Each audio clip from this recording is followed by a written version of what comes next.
రామ్ జయ రామ్ జయ రామ్. నమస్కారం అండి. నా పేరు పాండ్యం దక్షిణామూర్తి. ఒక 50 సంవత్సరాల నుండి వైలన్ వాయిద్యంలోకి నేను మృదంగా ఆర్టిస్ట్ని. నా ఫోన్ నెంబర్ 9346994217. నేను శ్రీశైలం దేవస్థానానికి ఆస్థాన విద్వాంసుని. ఎవరుకుంటాయండి 10 తలకాయలు? రావణ బ్రహ్మ, రావణాసురుడికి 10 తలకాయలు గురుగారు అన్నారు. ఒక పిల్లవాడికి చటుక్కున లేచి శభాష్ అన్నారు.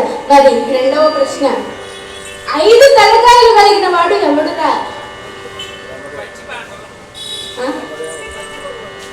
బ్రహ్మదేవుడు వారికి 5 తలకాయలు కదండి. ఒక పిల్లవాడు లేచి 5 తలకాయలు కలిగిన వాడు బ్రహ్మదేవుడు గురువు గారు అన్నారు. ఆహా శభాష్ అన్నాడు. మరి ఆఖరి ప్రశ్న, అసలు తలకాయ లేని వాడు ఎవడురా? ఎవరుండరా? మీ ఇంట్లో ఎవరైనా ఉన్నారు? కొన్ని మీ ఇంట్లో ఎవరైనా ఉన్నారా? మీ ఇంట్లో ఎవరైనా ఉన్నారు? మా ఇంట్లో అయితే ఎవరు లేరు.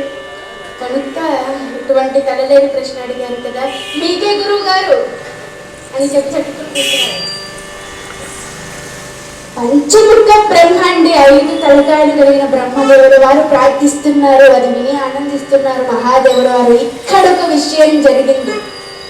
ఈయన ప్రార్థిస్తుంటే అది విని ఆనందిస్తున్నాడు.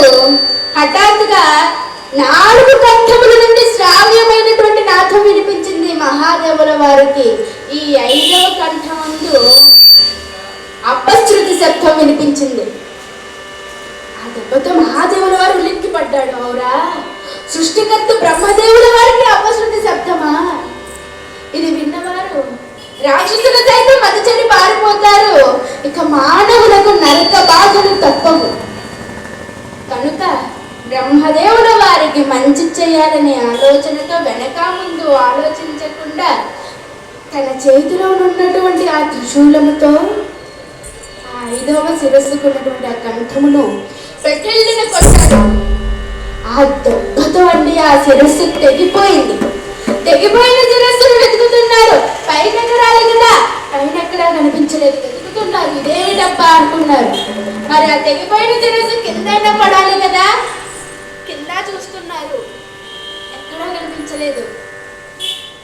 ఇదేమిటబ్బా, ఈ తెగిపోయిన శిరస్సు ఎలా మాయమైంది, ఎక్కడికి వెళ్ళిపోయింది అని బ్రహ్మ శివులు వెతుకుతున్నారు. వెతుకుతూ ఉంటే మహాదేవుల వారికి ఆ అరచేయి బరువుగా అనిపించింది. ఇదేమిటి, ఇదేదో తేడాగా ఉంది అని తీసి చూశాడు. ఆ బ్రహ్మహత్య మహాపాతకం, ఆ బ్రహ్మ 5వ శిరస్సు ఆయన గారి అరచేతికి అంటుకున్నది. దీనినే బ్రహ్మహత్య మహాపాతకం అని అంటారు. ఇక బ్రహ్మదేవుల వారు అంటున్నారు, మహాదేవ, నన్ను కొట్టినందులకు నాకు బాధ లేదయ్యా. ఈ గాయానికి ఏ మందో మాపం పూసుకుంటే ఈ పుండు మాగిపోతుంది. కానీ మీ చేతి నంటుకుని ఉన్నదే నా శిరస్సు, అది మిమ్మల్ని 30 తిప్పలు పెట్టి కానీ విడిచిపెట్టదు అని బ్రహ్మదేవుల వారు అక్కడి నుంచి వెళ్ళిపోయారు. ఇక మహాదేవుల వారు అనుకుంటున్నారు, అయ్యో, దయ్యాన్ని వదిలించుకోవడానికి వచ్చి భూతాన్ని పట్టించుకున్నట్లయిందే నా పరిస్థితి. ఇలా కనుక నేను కైలాసానికి వెళితే నా భార్య పార్వతి నన్ను లోనికి రాణిస్తుందా? అయ్యో, ఎలా వెళ్ళాలి, ఏ ముఖం పెట్టుకొని ఇంటికి వెళ్ళాలి అని ఆ హత్య ఉన్న చేతిని వెనక దాచి మహాదేవుల వారు కైలాసములకు బయలుదేరారు. కైలాసమును చేరుకొని గుమ్మం ముందర నిల్చుని, దేవి, ఓ పార్వతి అని పిలిచాడు. కైలాసంలో ఏ మూలో ముచ్చట్లో ఉన్న జగన్మాత పార్వతి అమ్మవారి భర్త కంటి స్వరాన్ని గుర్తుపట్టి పరుగు పరుగున వచ్చింది ఆనందంగా. భర్తను చూచి, అమ్మయ్య, నాథ వచ్చేసారా, నా శాపానికి విరుగుడు తెచ్చేశారా అని అడిగినది. మహాదేవుల వారు, ఈ శాపానికి విరుగుడు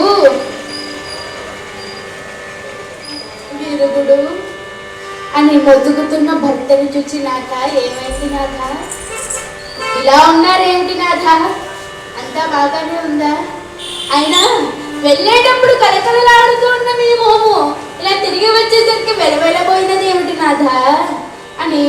మహాదేవి ఈ విధంగా అడుగుతున్నదండి పార్వతీ అమ్మవారు మహాదేవుల వారిని.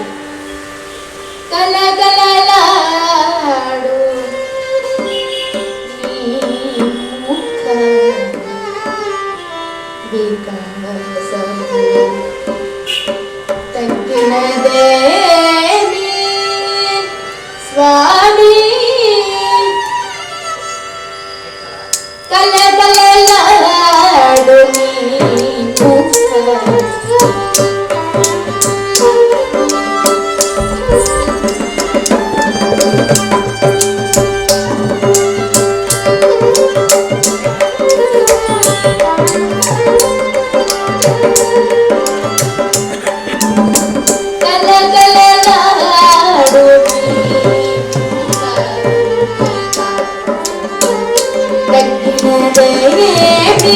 స్వామి కలకలలాడు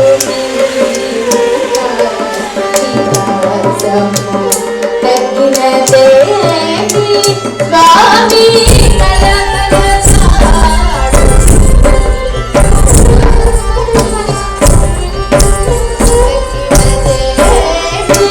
స్వామి కలకలలాడు.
దోమల్ని కొట్టకూడదండి, చప్పట్లను కొట్టారు. మరొక్కసారి మా కళాకారులు విద్వాంసులు ఇద్దరికి కూడా. అలా మహాదేవి మహాదేవుల వారితో నాథ వెళ్ళేటప్పుడు కలకలలాడుతూ ఉన్న మీ మోము ఇలా తిరిగి వచ్చేసరికి వెలవెలబోయినదేమిటి నాథ? కొంప తీసి నా శాపాన్ని విన్నటువంటి ఆ సృష్టికర్త బ్రహ్మదేవుడు, అలాగే సత్యలోకవాసులు ఆ సరస్వతి అమ్మవారితో సహా మిమ్మల్ని నన్ను వెక్కిరించారా? అయ్యో కాదు దేవి, అసలు అసలు జరిగిన విషయం ఏమిటంటే అని మహాదేవుల వారు చెప్పబోతుండగా పార్వతి అమ్మవారు నాథ కనుక్కున్నానులే, నా శాపానికి విరుగుడు తెచ్చారులే, అదిగో ఆ వెనక దాచి ఉన్నటువంటి చేతిలో ఏమి ఉన్నదో ముందుకి చాచి చూపించండి నాథ అని అడిగింది. అయ్యో దేవి, వద్దు వద్దు దేవి, నాథ ముందుకి చాచి చూపించండి నాథ, వద్దు దేవి, నా మాట విని వద్దంటున్నాను కదా. అయ్యో, మీరు కనుక ఆ చేతిని ముందుకి చాచి చూపించకపోతే నా మీద వట్టే అనింది జగన్మాత పార్వతమ్మ. ఆ దెబ్బతో మహాదేవుల వారు అయ్యో దేవి ఒట్టు పెట్టావా, ఇక గట్టి పట్టు విడవవు కనుక ఇదిగో చెబుతున్నాను విను అని ఈ విధంగా చెబుతున్నారు మహాదేవుల వారు. మిత్రుడు కదా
వెంటనే జగన్మాత పార్వతీ అమ్మవారు, నాథ ఆగండి, మీరు అక్కడే ఆగండి, మీరు ఒక్క అడుగు కూడా ముందుకు వేయకండి, మిమ్మల్ని ఆగండి, అక్కడే ఆగండి.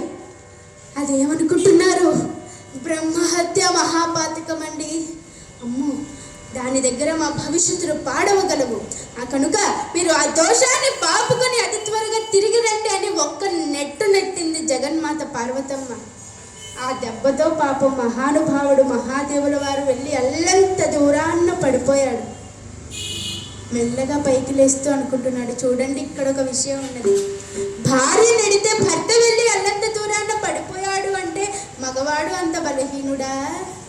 కాదు కదా. ఆవిడ ఎవరు? సర్వశక్తి స్వరూపిణి కదా. అందుకే అన్నారు కదా, అమ్మల గన్నయ్యమ్మ, ముగ్గురమ్మల మూలపుటమ్మ, చాలా పెద్దమ్మ, సురారులమ్మ, కడుపారుడు పుచ్చడి అమ్మ, తన్నులో నమ్మిన వేలుపుటమ్మల మనంబులు రెండడి అమ్మ దుర్గమ్మాయమ్మ, అమ్మల గన్నయ్యమ్మ, అమ్మల గన్నయ్యమ్మ, ముగ్గురమ్మల మూలపుటమ్మ, చాలా పెద్దమ్మ, సురారులమ్మ, కడుపారుడు పుచ్చడి అమ్మ, కన్నులో నమ్మిన వేలుపుడమ్మల మనంబులు రెండడి అమ్మ దుర్గమ్మాయమ్మ.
అంతటి మాట నెట్టింది కాబట్టి మహాదేవుల వారు వెళ్ళి అన్నంత దూరాన్న పడిపోయారు.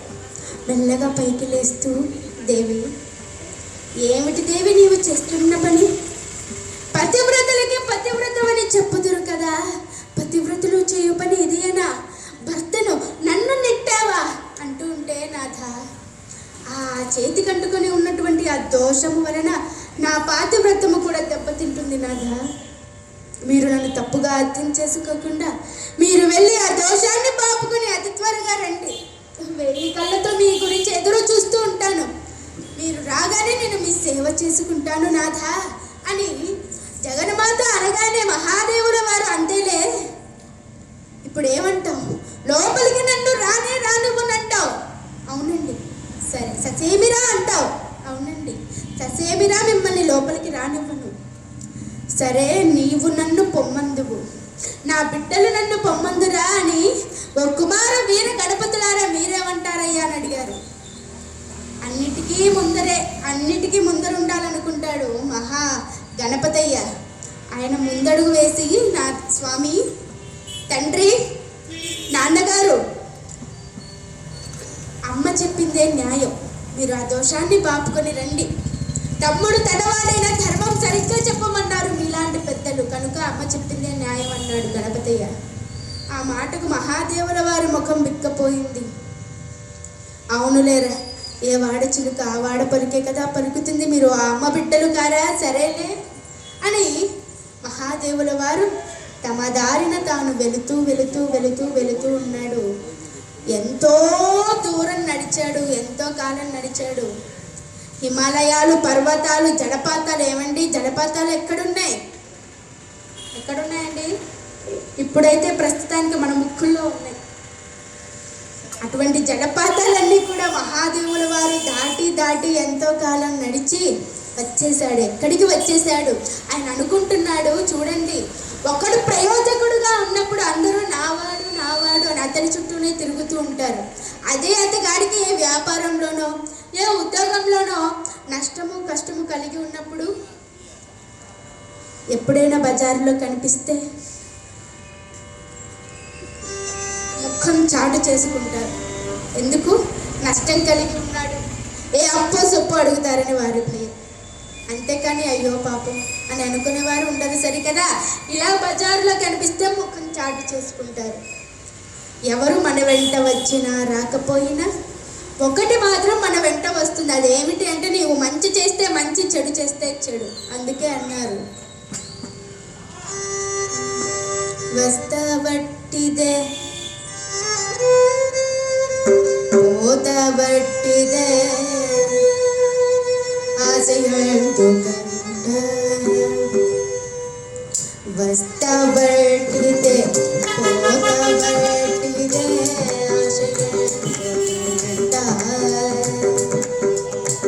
చేసిన ధర్మము చరణి పదార్థము చరణు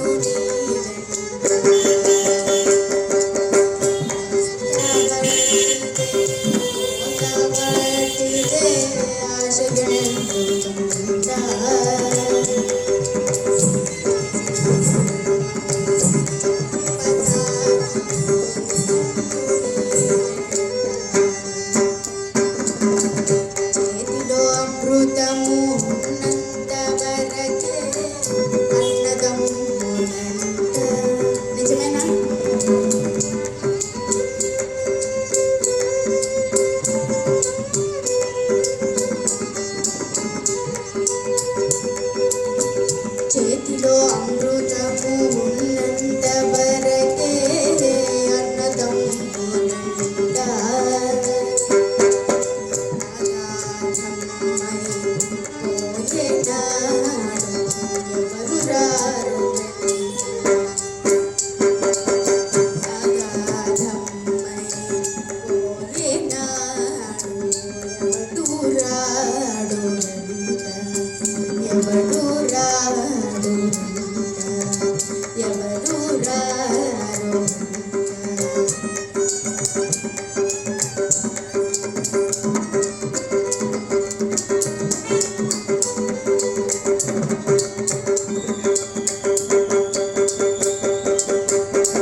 చూద్దామా? ఎవరు మన వెంట వచ్చినా రాకపోయినా ఒకటి మాత్రం మన వెంట వస్తుంది. నీవు మంచి చేస్తే మంచి, చెడు చేస్తే చెడు. ఎవరికి వారే యమునా తీరే అన్నారు. అమ్మ లేదు, తండ్రి లేదు, అన్నదమ్ములు లేరు, అక్క చెల్లెలు లేరు, భార్య లేదు, బిడ్డలు లేరు, ఎవరికి ఎవరు లేరు. నీకు నీవే, నాకు నేనే, ఎవరికి వారే యమునా తీరే అన్నారు. అలా మహాదేవుల వారు లోకానికి ప్రబోధ గీతాలు ఆలపిస్తూ వచ్చేసాడండి. ఎక్కడికి వచ్చేసాడు ఆ మహానుభావుడు? కాశీ అనే పుణ్యక్షేత్రములో అడుగు పెట్టాడు. ఆహా, చాలా ఆనందపడ్డాడు. ఎంత ప్రశాంతమైనటువంటి వాతావరణం అది. ఎదురుగా గంగానదిని చూచాడు. ఆహా, పరుగు పరుగున వెళ్ళి గంగానది స్నానం ఆచరించాడు. చూడండి, అది కాశీ పుణ్యక్షేత్ర మహిమయో పరమపావుని గంగా భవాని యొక్క మహిమయో మనకు తెలియదు. కానీ ఆ అరచేతి కంటుకుని ఉన్నటువంటి ఆ బ్రహ్మహత్య మహాపాతకం దాని అంతట అది ఊరి పొలిమేర దాటి అవతల పడిపోయిందండి. మహాదేవుల వారు గంగను పొగుడుతున్నాడు ఈ విధంగా. ఆహా, గంగా మాయమ్మ గంగా నది,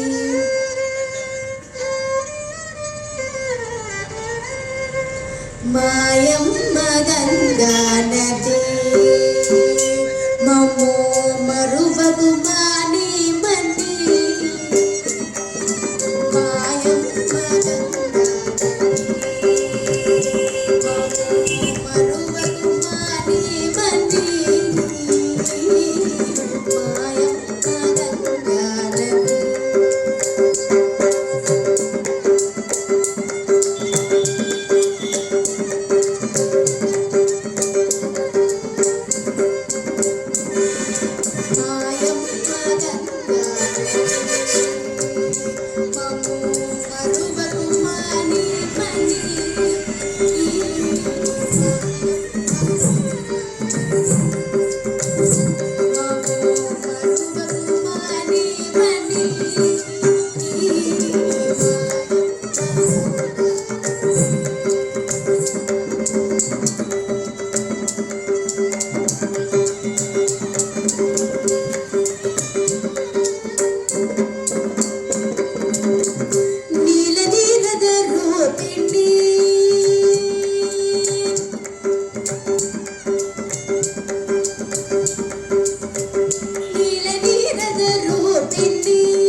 పొగిడి గంగా, నీ యొక్క గొప్పతనము ఈనాటి వరకు వాళ్ళు వీళ్ళు చెప్పుకుంటే వినడమే కానీ ఈనాడు నేను స్వయంగా తెలుసుకున్నాను గంగా నీ మహిమ. ఇలా గంగానది స్నానం ఆచరించగానే నా చేతి కట్టుబెట్టుకున్నటువంటి ఆ బ్రహ్మహత్య మహాపథకం దాని అంతటా అది ఊరి పొలిమేర దాటిపోయింది గంగా అని గంగను పొగిడి పొగిడి పొగిడి మళ్ళీ మహాదేవుల వారు కైలాసమునకు బయలుదేరబోయాడండి తన భార్య బిడ్డలను చూచుకున్నట్టు. ఎప్పుడైతే ఆ మహానుభావుడు ఆ కాశీ పుణ్యక్షేత్రం దాటి యువతలకు వచ్చాడో ఆ తెగిపోయి ఊడిపోయి పారిపోయినటువంటి ఆ బ్రహ్మహత్య మహాపాతకం మళ్ళీ చటుక్కున వచ్చి స్వామి వారి అరచేతి కట్టుకుంది. ఇదేమిటి ఇలా వచ్చి పట్టుకున్నదని చెయ్యి విదిలించి కొట్టాడు. అది కొంచెం కూడా కదలలేదు. మళ్ళీ పరుగు పరుగున వచ్చి గంగానది స్నానం ఆచరించాడు. అప్పుడు దానంతటా అది ఊరి పొలమేరు దాటి అవతల పడిపోయింది. ఓహో, ఇలా మంచి దారి వెంబడి వెళితే ఆ బ్రహ్మహత్య మహాపాతకం వచ్చి నన్ను పట్టుకుంటుందేమో, కనుక దొడ్డిదారి గుమ్మం వైపు వెళదాము అని మహాదేవుల వారు నక్కి నక్కి రహస్యంగా దొడ్డి గుమ్మం వైపు వెళ్తున్నారు. కాశీ పుణ్యక్షేత్రం దాటి యువతలకు రాగానే ఆ తెగిపోయి వెళ్ళిపోయినటువంటి శిరస్సు మళ్ళీ వచ్చి చటుక్కున పట్టుకుంది. ఇలా ముమ్మారు జరిగింది. ఆయన పరుగు పరుగున వెళ్ళి గంగానది స్నానం ఆచరించాడు.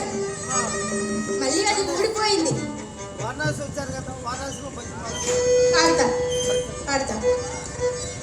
అలా ఇక మహాదేవుడు వారు అనుకుంటున్నారు, ఓహో ఈ కాశీ పుణ్యక్షేత్రం దాటి అవతలకు వెళ్ళాను, ఆ హత్య వచ్చి నన్ను పట్టుకుంటుందేమో, కనుక ఈ కాశీలోనే ఉంటే పోలే. సరే మరి కైలాసం సంగతి ఏమిటి? కైలాసంలో నీ భార్య బిడ్డల సంగతి ఏమిటి? కదా నన్ను పొమ్మన్నారు కదా, నన్ను పొమ్మన్న వాళ్ళ దగ్గరికి నేను ఎందుకు పోతాను? ఇక్కడే ఉంటాను. మరి ఇందాక వెళదామనుకున్నావు కదా, అది విడిచిపెడితే వెళదామనుకున్నా, అది నన్ను పట్టుకుంటే నేను ఇక్కడే ఉంటాను. సరే మరి కైలాసం సంగతి ఏమిటి? కైలాసంలో నీ భక్తుల సంగతి ఏమిటి? నేను ఎక్కడైతే ఉంటానో అది ఏ కైలాసం, కనుక ఈనాటి నుండి ఈ కాశీయే కైలాసము, ఈనాటి నుండి ఈ కాశీయే కైలాసము.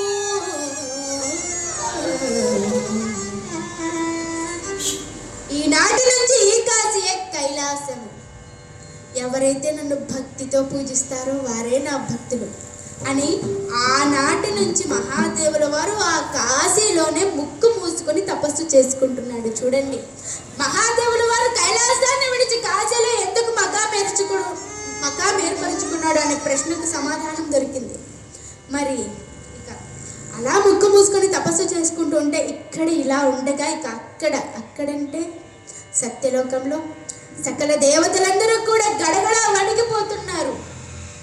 ఎందుకు అంటే త్రిపురాసురులైనటువంటి భయంకరమైన రాక్షసులు లోకము మీద పడి యజ్ఞ యాగాదికములను భగ్నపరుస్తూ, ఋషులను వేధిస్తూ, స్త్రీలను చెరబడుతూ నానా భీభత్సము సృష్టిస్తున్నారు. ఎందుకు? వాళ్ళందరూ కూడా ఒకనాడు బ్రహ్మ గురించి ఘోరమైన తపస్సు చేస్తున్నాడు. ఈ విధంగా బ్రహ్మదేవుడు ప్రత్యక్షమయ్యాడు. ఈ విధంగా ప్రార్థిస్తున్నాడు, త్రిపురాసురులు అనే రాక్షసులు. నోమితే చరణ సరసి చయుగలే తామరసోద్భవ పాతక నిగాలే.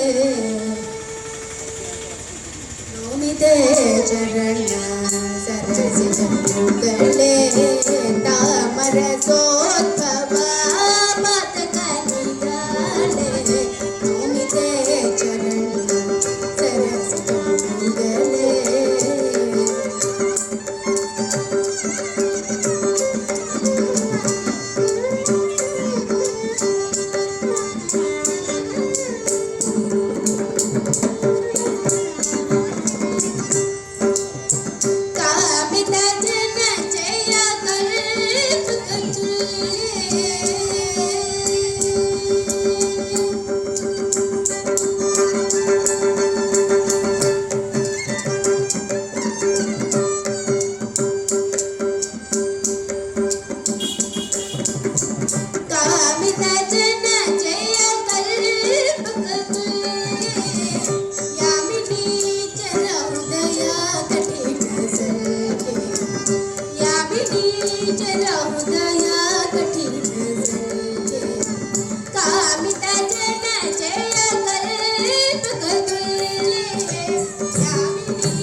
మాకు చావును లేకుండా వరం అనుగ్రహించండి అని కోరుకున్నారు.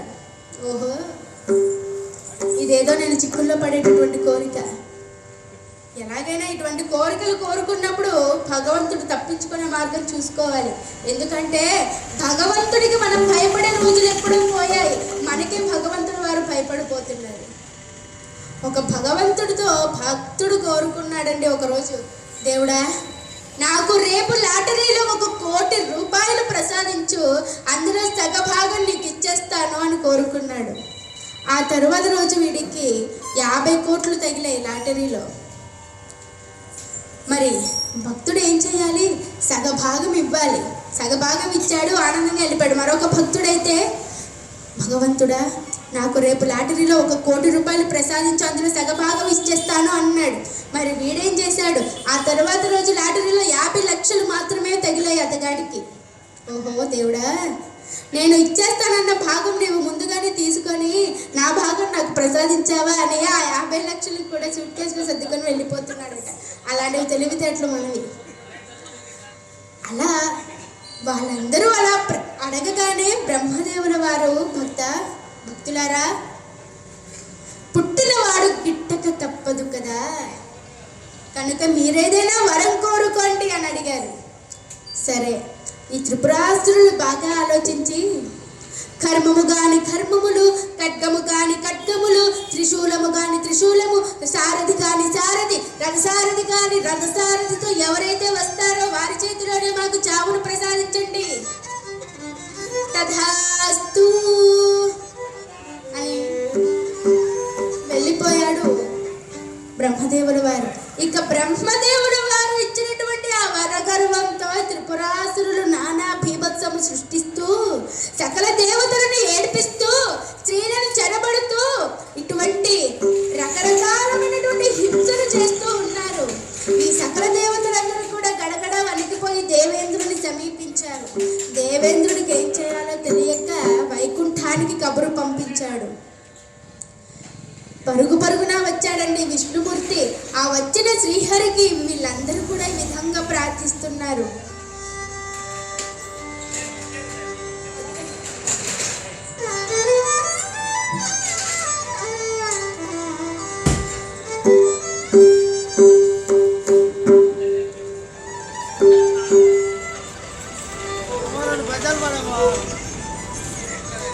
పొడగంటి మయ్యా పురుషోత్తమా, పొడగంటి మయ్యా పురుషోత్తమా, నెడయకవయ్యా కోనేటి రాయణ, పొడగంటి మయ్యా పురుషోత్తమా, ఎడయకవయ్యా కోనేటి రాయణ, పొడగంటి మయ్యా పురుషోత్తమా.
రథమా పడివాయక తిరిగే ప్రాణబంధుడా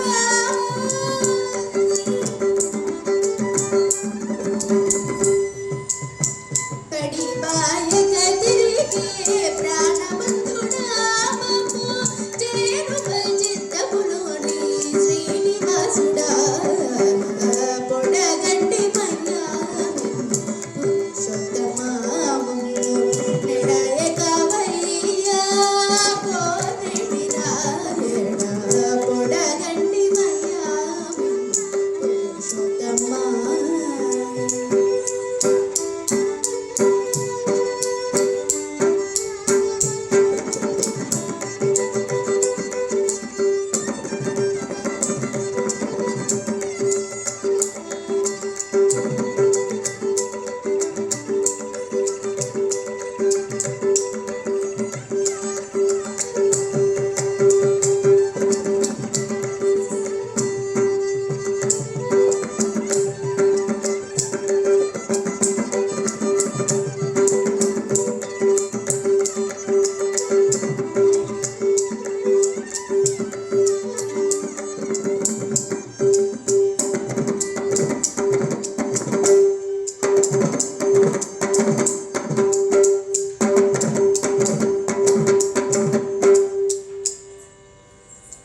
అలా ప్రార్థిస్తూ ఉంటే మహావిష్ణుమూర్తి పరుగు పరుగున లక్ష్మీదేవిని విడిచిపెట్టి వచ్చాడండి. పరుగు పరుగున వచ్చిన విష్ణుమూర్తికి సకల దేవతలు దేవేంద్రుడు అందరూ కూడా స్వాగతం పలికి పూజించి దేవేంద్రుడు ఒక బరువు గల పూలమాలను శ్రీహరి మెడలో వేశాడు.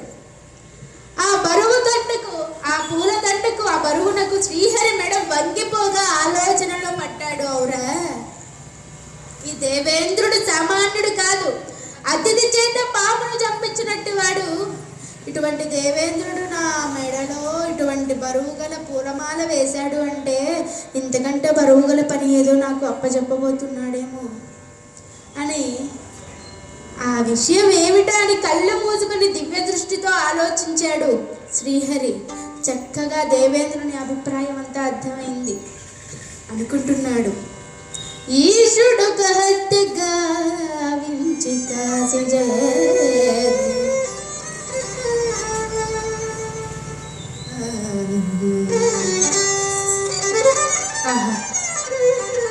మా గురువు గారు దక్షిణామూర్తి గారు కాఫీ రాగం వాయిస్తే కాఫీ తాగినంత హాయిగా ఉంటుంది. బేగడ రాగం వాయిస్తే మేగడ తిన్నంత సుఖంగా ఉంటుంది. అఠానా రాగం వాయిస్తే పఠానీలో తింటున్నంత హాయిగా ఉంటుంది. అటువంటి వారు కాఫీ రాగం, హరికథలో ముఖ్యమైనటువంటి రాగం కాఫీ రాగం. ఈ రాగం పాడితే కాఫీ తాగినంత ఎనర్జీ వస్తుందన్నమాట మాకు. ఈశుడక హత్యగా వించి కాసి కొన్ని రాగాలు వింటే కొన్ని రోగాలు పోతాయి. మరి ఇటువంటి రాగాలు వింటే రోగాలు పోతాయి. అదే కొత్త కొత్త రాగాలు విన్నారనుకోండి లేని రోగాలన్నీ వస్తాయి, కరోనా లాగా.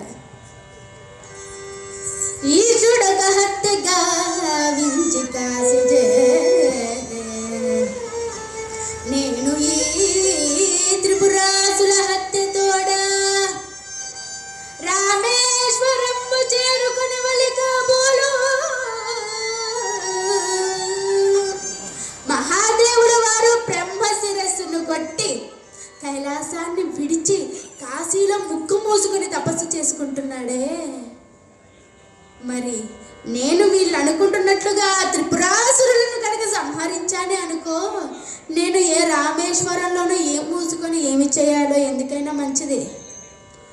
ఈశుడక హత్యగా వించి కాసి నేను ఈ త్రిపురాసుల హత్యతోడ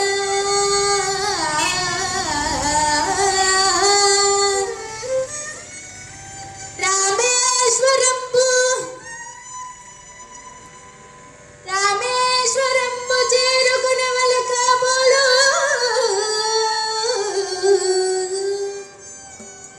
ఇది కూడా శివునికి ఇడింప పిదప బోర్లించవచ్చు.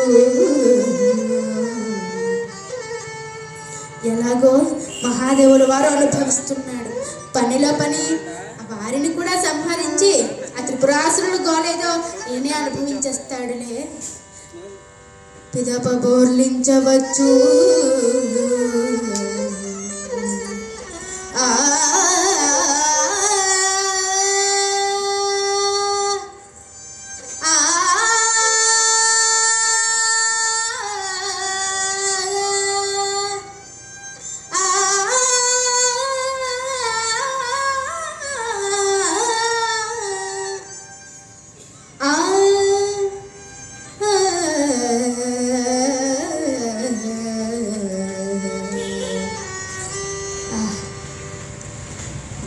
ఎలాగో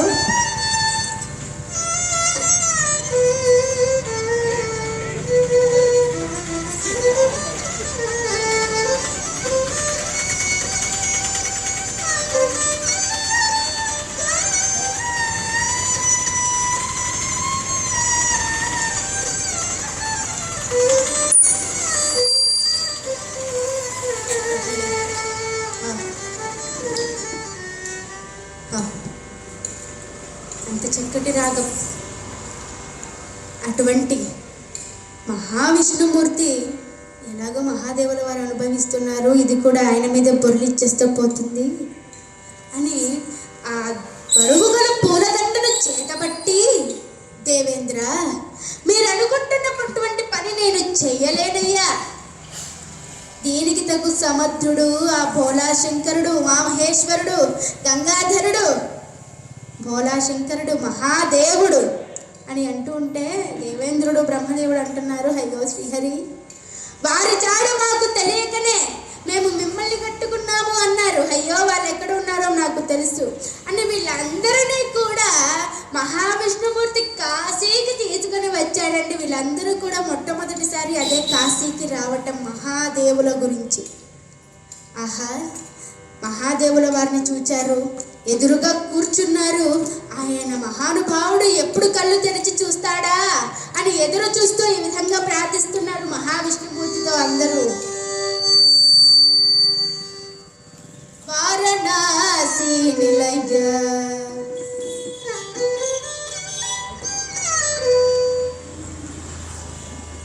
వారణాసి నిలయ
సత్యప్రదనిచాయ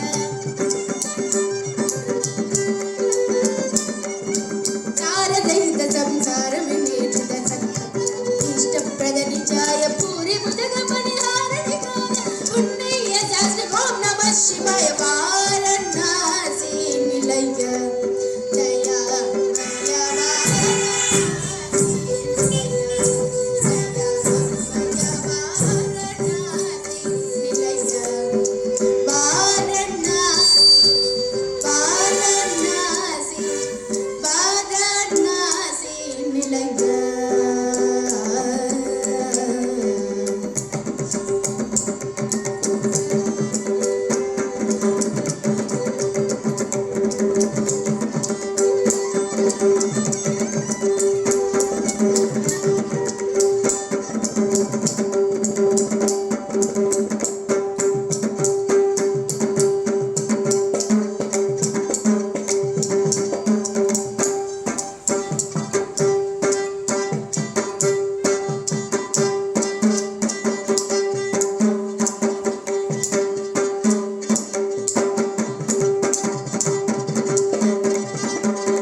సుబ్బారావు తాతయ్య గారు మృదంగం వాయిస్తే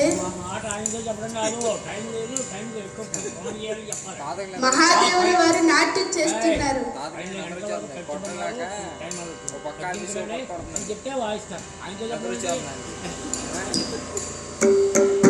అంత అద్భుతంగా వాయిస్తున్నారు మా తాతయ్య గారు. అయ్యో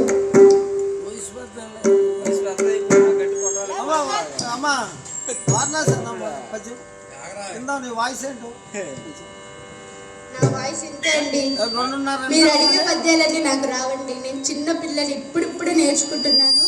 నాకు వచ్చిన హరికథ ఏదో మీ ముందు చెబుతున్నాను. మీరు మీ ఇంటి అమ్మాయి ఇక్కడ కథ చెబుతుందని భావించండి. ఎవరో అమ్మాయి కాదు, మీ అమ్మాయినే. నాకు సంగీతము రాదు. అవును వారణాసి అన్నానుగా.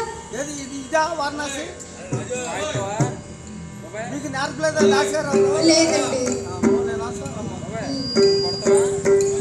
అలా వీళ్ళందరూ కూడా ప్రార్థిస్తూ ఉంటే మహాదేవుల వారు అది విని ఆనందిస్తూ, ఆహా చాలా కాలం తర్వాత ఎవరో నన్ను కోరి నా భక్తులు వచ్చారు అని ఆనందంగా కళ్ళు తెరిచి చూశాడండి. ఎదురుగా స్తంభంలాగా నిల్చొని కనిపించాడు మహావిష్ణుమూర్తి. ఆయనను చూచి ఏమిటి విషయం అని అడిగాడు. త్రిపురాసురుల సంహారం గురించి వివరించి చెప్పగా మహాదేవుల వారు, సరే శ్రీహరి, మీరు కోరుకున్నట్లుగా త్రిపురాసురుల సంహారం నేను చేసి వస్తాను. కాకపోతే ఈ కాశీ పుణ్యక్షేత్రం దాటి అవతలకు వెళ్ళాను, ఆ హత్య వచ్చి నన్ను పట్టుకుంటుంది. మరి ఆ హత్యను నువ్వు కట్టుకుంటాను అంటే నేను మీరు కోరినట్లుగా త్రిపురాసురుల సంహారం చేసి వస్తాను అని వివరించి చెప్పాడండి మహాదేవుల వారు.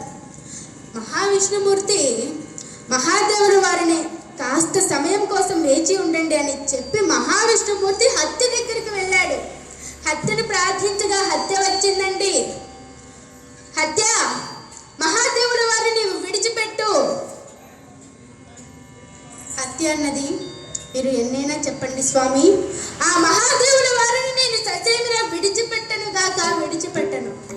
అయ్యో, నీకు ఆయనకి బదులుగా ఏదైనా వరం ప్రసాదిస్తాను, కోరుకో. ఆహా, వారికి బదులుగా నాకు వరం ప్రసాదిస్తానంటున్నారు కదా, సరే. శ్రీహరి, నాకు ఏనాటి కాలం నుంచో తీరరాని ఆకలి బాధ ఉన్నది. నా ఆకలి మీరు తీరుస్తాను అంటే ఆ బోలా శంకరుని నేను విడిచిపెడతాను అన్నది. ఆవిడ ఆకలి ఎటువంటి ఆకలి, భయంకరమైనటువంటి ఆకలి. ఆవిడ ఆకలిని గ్రహించిన శ్రీహరి అంటున్నారు, హత్య, ఈ యుగంలో కాదు వచ్చే ద్వాపర యుగంలో నేను వసుదేవుల గొప్పల్లో పుట్టి రాయబారిగా చేసి కలహాలు రెచ్చగొట్టి 18 అక్షోహిణి సేనతో కురుక్షేత్రంలో నీకు బలి పెట్టిస్తా, అంతవరకు నీ ఆకలిని విరామించుకో అని చెప్పారు. అదేనంటే మహాభారత యుద్ధం. 18 రోజులు 18 అక్షోహిణి సేనలతో కురుక్షేత్రంలో జరిగింది కదా. అది ఈ మహానుభావుడు ఇక్కడ చెప్పినట్టు విషయమే. మరి ఈయన సామాన్యుడా? మొత్తానికి అక్కడ నుంచి తప్పించుకొని ఇక మహాదేవుల వారికి విషయం అంతా చెప్పి వెళ్ళిరా అన్నారు. ఇక మహాదేవుల వారు వెళ్ళి త్రిపురాసురులను సంహరించి చిటిక్కున వచ్చారు. వచ్చిన శ్రీహరి ఆశ్చర్యపోయాడు. ఆహా, సరే, చాలా సంతోషం అన్నారు. సకల దేవతలందరూ కూడా ఆనందపడిపోయారు. ఇక ఈ దేవేంద్రుడు ఆనందంతో మహాదేవుల వారికి శ్రీహరికి కూడా రంభా ఉర్వశి నాట్యములు గానం ఏర్పాటు చేశారండి. ఈ విధంగా వారు ముగ్గురు కూడా వచ్చి ఏ విధంగా నాట్యాల గానం చేస్తున్నారు చూడండి. మరువకు మామ